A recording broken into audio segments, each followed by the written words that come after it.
రైతాంగం చుట్టూ తెలంగాణ రాజకీయం తిరుగుతోంది. నిన్న మొన్నటి వరకు ధాన్యం కొనుగోలుపై హడావుడి చేసి బోల్తాపడ్డ బీఆర్ఎస్ ఇప్పుడు మరో దుష్ప్రచారానికి ఒడిగట్టింది. ప్రభుత్వంపై బురద జల్లేందుకు రెడీ అయింది. విత్తనాలు, ఎరువులు కొరత అంటూ కొత్త నాటకానికి తెరలేపింది ప్రతిపక్షం.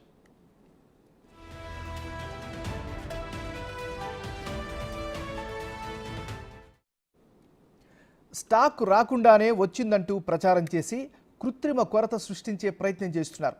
ఖరీఫ్ ప్రారంభం కాకముందే రైతులతో కృత్రిమ ధర్నాలు చేపించి ఏదో రాజకీయ లబ్ధి పొందాలని చూస్తున్నారు. రైతులను రెచ్చగొట్టే ప్రయత్నం చేస్తున్నారు. విత్తనాలు, ఎరువుల పేరుతో బురద రాజకీయాలకు తెరలేపారు.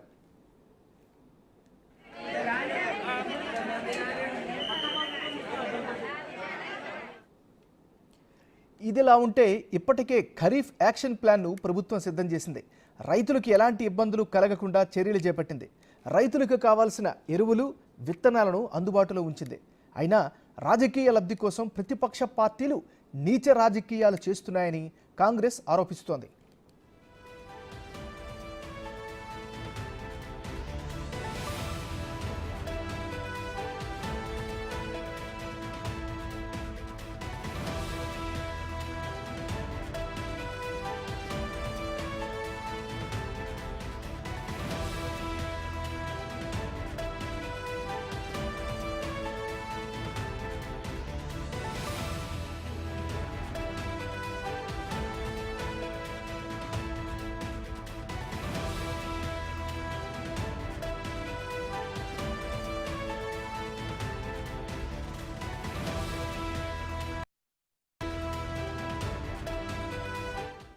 బులెటిన్లో మనం బ్రేకింగ్ న్యూస్ చూస్తున్నాం.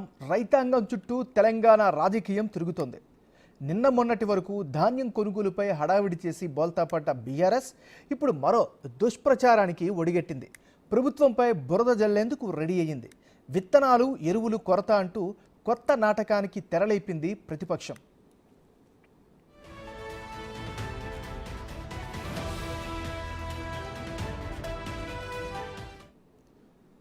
మనం బ్రేకింగ్ న్యూస్ చూస్తున్నాం. రైతాంగం చుట్టూ తెలంగాణ రాజకీయం తిరుగుతోంది. నిన్న మొన్నటి వరకు ధాన్యం కొనుగోలుపై హడావిడి చేసి బోల్తాపడ్డ బీఆర్ఎస్ ఇప్పుడు మరో దుష్ప్రచారానికి ఒడిగట్టింది.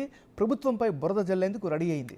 అయితే ప్రభుత్వం కూడా సరైనటువంటి యాక్షన్ ప్లాన్తో ముందుకెళ్తున్నట్టు పరిస్థితి కనిపిస్తుంది. సో ఇదే అంశానికి సంబంధించి ఓవరాల్ అప్డేట్స్ అందించేందుకు మా deputy bureau chief Sadiq live సిద్ధంగా ఉన్నారు. సాదిక్, చెప్పండి, మీ దగ్గర ఉన్న అప్డేట్స్ ఏంటి? ఎంఎన్ఆర్, వాస్తవంగా ఖరీఫ్ సీజన్ ఇంకా ప్రారంభం కావలేదు. జూన్ 15 తారీఖు నుంచి మనకు ఖరీఫ్ సీజన్ ప్రారంభమవుతుంది. ఇప్పుడు మనకు ఇంకా రబీ సీజన్ నడుస్తూ ఉంది. రబీ సీజన్తో పాటుగా జైద్ అనేటువంటి పంటకు సంబంధించిన కార్యక్రమం ఉంటుంది. సో అది ఇంకా ఖరీఫ్ సంబంధించినట్టు యాక్షన్ ప్లానే ఇంకా రాలేదు. అయినప్పటికీ ప్రభుత్వం మీద బురదలేందుకు అనేక రకాలుగా విపక్ష పార్టీలు అయితే ప్రయత్నం చేస్తున్నాయి. అందులో భాగంగానే ధాన్యం సంబంధించిన కొనుగోలు విషయంలో కానీ, లేకపోతే రైతులకు అంటే రైతు ఖరీఫ్ వేయాల్సినటువంటి విత్తనాల కొరత ఉందనేటువంటి ఒక కృత్రిమ కొరతను సృష్టించి రాజకీయ పార్టీలు పబ్బం కప్పుకునే విధంగా ప్లాన్ చేస్తున్నాయని కూడా ప్రభుత్వం అయితే చాలా తీవ్ర స్థాయిలో విమర్శిస్తుంది. ఇప్పటికే రైతులకు కావాల్సినటువంటి 20 లక్షల టన్నుల సంబంధించినటువంటి పత్తి విత్తనాలు సరఫరా చేస్తామని కూడా మనకు వ్యవసాయ శాఖ మంత్రి తుమ్మల నాగేశ్వరరావు స్పష్టం చేయడం జరిగింది. రైతులకు కావాల్సినటువంటి ఎరువులు, పురుగు మందులు వీటన్నిటిపైన కూడా పూర్తి స్థాయిలో ప్రభుత్వం దగ్గర ఉన్నది. ఇది కావాల్సినటువంటి రైతులందరూ తీసుకోవచ్చు. దానికి సంబంధించినటువంటి అంటే 20 లక్షల పైగా టన్నులకు సంబంధించినటువంటి విత్తనాలు సరఫరా చేస్తాము. అందులో సబ్సిడీ కూడా 11,000 సంబంధించినటువంటి వాటి కూడా పూర్తి స్థాయిలో కూడా ప్రభుత్వం ఇప్పటికే వాటికి రిబేట్ ఇచ్చిందని కూడా స్పష్టం చేయడం జరిగింది. ఎక్కడ కూడా ధాన్యం కొరతగా లేదని చెప్పింది. అయితే రాష్ట్రంలో మాత్రం కొంచెం పచ్చి రొట్ట సంబంధించినట్టు దానికి కొంత కొరత ఉన్నమాట వాస్తవమని కూడా అంగీకరిస్తూనే జీలుగ లాంటి విత్తనాలు లేకపోవడం వల్ల కొంత రైతాంగం కొంచెం ఇబ్బంది పడుతున్నారు. దానికి సంబంధించిన సరఫరా కూడా ఖరీఫ్ కంటే ముందుగానే మేము సరఫరా చేసేందుకు సిద్ధంగా ఉన్నామని కూడా చెప్తున్నారు. పచ్చి రొట్టకు సంబంధించింది కొంత కొరత మాత్రమే ఉంది. అది ఆశించిన స్థాయిలో కూడా గతంలో కంటే గత ప్రభుత్వాలు చేసినటువంటి ముందు చూపు లేకపోవడం వల్ల విత్తనాల కొరత అన్నది ఇప్పటివరకు కూడా కొనసాగింది. దీన్ని కూడా మేము అధిగమిస్తామని కూడా తుమ్మల నాగేశ్వరరావు స్పష్టం చేయడం జరిగింది. సో రాష్ట్రంలో కృత్రిమమైనటువంటి ఎరువులు, పురుగు మందులు, విత్తనాలు కొరత ఉందని విపక్ష పార్టీలు, అందులో ప్రధానంగా బీఆర్ఎస్ పార్టీ చేస్తున్న విషయాన్ని కూడా కాంగ్రెస్ ప్రభుత్వం అయితే తీవ్రంగా తిప్పికొడుతుంది. మొన్నటి వరకు కూడా సన్నబియ్యం విషయంలో కూడా అటు పౌర సరఫరాల శాఖలో జరుగుతున్నటువంటి అవినీతిని కూడా అనేకమైనటువంటి అవాకులు చేశారు. వాస్తవంగా అక్కడ 1,100 కోట్ల రూపాయల అవినీతి జరిగిందని చెప్తున్నారు. కానీ 200 కోట్ల వరకు మాత్రమే ప్యాడీ ప్రొక్యూర్మెంట్ చేసిన సందర్భం ఉంది. సో అది కూడా తేటతెల్లం కావడంతో ఇక రైతు సంబంధించిన అంశాలపైన కూడా విపక్షాలు మరోసారి కూడా రైతులకు కావాల్సిన విత్తనాలు, పురుగు మందులు, ఎరువులు సఫిషియెంట్ లేదని కూడా, అదేవిధంగా రైతులపైన లాఠీ చార్జీ చేశారని కూడా ఒక దుష్ప్రచారానికి ఒడిగడుతున్నారని కూడా మంత్రి తుమ్మల నాగేశ్వరరావు ఆరోపించడం జరిగింది. దాన్ని తీవ్రంగా ఖండించడం జరిగింది. రాష్ట్ర వ్యాప్తంగా ఎక్కడ కూడా రైతులపైన దాడి కానీ లేకపోతే లాఠీ చార్జ్ చేసిన సంఘటనలు లేదని కూడా ప్రభుత్వం తమదని కూడా ఆయన స్పష్టం చేయడం జరిగింది. రైతులందరూ కూడా ప్రతిపక్ష మాటలు మాట్లాడి చాలా ఇబ్బందులు పడవద్దు, రైతులకు కావాల్సినటువంటి ఎరువులు, పురుగు మందుల, విత్తనాలు అన్నీ కూడా సఫిషియెంట్గా ఉన్నాయని కూడా ఆయన స్పష్టం చేయడం జరిగింది.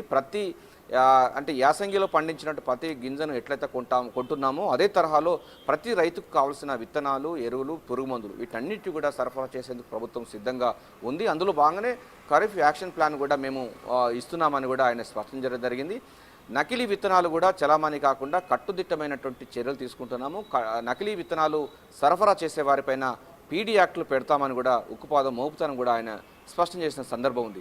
రైతులందరూ కూడా ప్రతిపక్ష ఉచ్చులో పడద్దని కూడా ఆయన విజ్ఞప్తి చేయడం జరిగింది. రైతుల పక్షాన కాంగ్రెస్ ప్రభుత్వం ఉంటుంది, ఇది రైతు సంక్షేమ ప్రభుత్వం అని కూడా చెప్తా ఉన్నారు. అంతేకాకుండా రైతులకు కావాల్సినటువంటి అన్ని సంబంధించినటువంటి పనిముట్లు కానీ లేకపోతే వ్యవసాయ సంబంధించిన అన్ని అంశాలు ఉన్నాయి. ఇంకా ఖరీఫ్ సీజన్లో ఇక్కడ మే నెలలో ఉన్నాము, ఇప్పుడు రోహిణి కార్తె మాత్రమే నడుస్తూ ఉంది. సో ఖరీఫ్ సీజన్కు ఇంకా 15 రోజుల పాటు కూడా టైం ఉన్న నేపథ్యంలో ఇప్పుడు ఎందుకు రైతులను ఉసిగొలుపుతూ పబ్బం గడుపుకుంటున్నారు ప్రతిపక్ష పార్టీలన్నీ కూడా విమర్శలు చేస్తూ ఉన్నది. ప్రభుత్వం మాత్రం ఖరీఫ్ యాక్షన్ ప్లాన్తో మాత్రం ముందుకు పోతున్న పరిస్థితి కనబడుతుంది. మనకు రాష్ట్ర వ్యాప్తంగా ఈ ఖరీఫ్ సీజన్లో పత్తి, వేరుశెనగ, అదేవిధంగా మిర్చి తదితర పంటలకు సంబంధించిన విత్తనాలు అన్నీ కూడా ఉన్నాయని కూడా ప్రభుత్వం చెప్తున్నది. దీనికి సంబంధించిన దానిపైన కూడా ఇప్పటికే ఎన్నికల కోడ్ ఉన్న నేపథ్యంలో దీనికి సంబంధించినటువంటి వ్యవహారం పైన మంత్రి ఇప్పటికే వ్యవసాయ శాఖ కమిషనర్ కూడా లేఖ రాయడం సందర్భం ఉన్నది. సో సఫిషియెంట్ విత్తనాలు ఉన్నాయి, ఎరువులు ఉన్నాయి, పురుగు మందులు ఉన్నాయి, ఎక్కడ కూడా రైతులు ఆందోళన పడవద్దు, అదేవిధంగా ప్రతిపక్ష మాటలు రెచ్చకపోవద్దు అన్నట్టు విషయాన్ని కూడా విజ్ఞప్తి చేస్తుంది ప్రభుత్వం. ఏదైనప్పటికీ ఖరీఫ్ అనేది ఈసారి ఆశాజనకంగా ఉంటుంది. ఋతుపవనాలు కూడా ఈ వారంలో వచ్చే అవకాశం ఉన్నట్టుగా మనకు వాతావరణ శాఖ వాళ్ళు చెప్తా ఉన్న నేపథ్యంలో రైతులందరూ కూడా మంచి వ్యవసాయం చేసుకోవాలి, రాబసాటి వ్యవసాయం చేసుకోవాలి. వారికి కావాల్సినట్టు విత్తనాలు సరఫరా చేసేందుకు వ్యవసాయ శాఖ అందుబాటులోనే ఉంటుంది. ప్రతి రైతుకు కూడా కావాల్సిన విత్తనాలు సబ్సిడీ ధరలోనే ఇస్తామని కూడా ప్రభుత్వం ప్రకటిస్తుంది. ఏమైనా థ్యాంక్ యూ సాదిక్.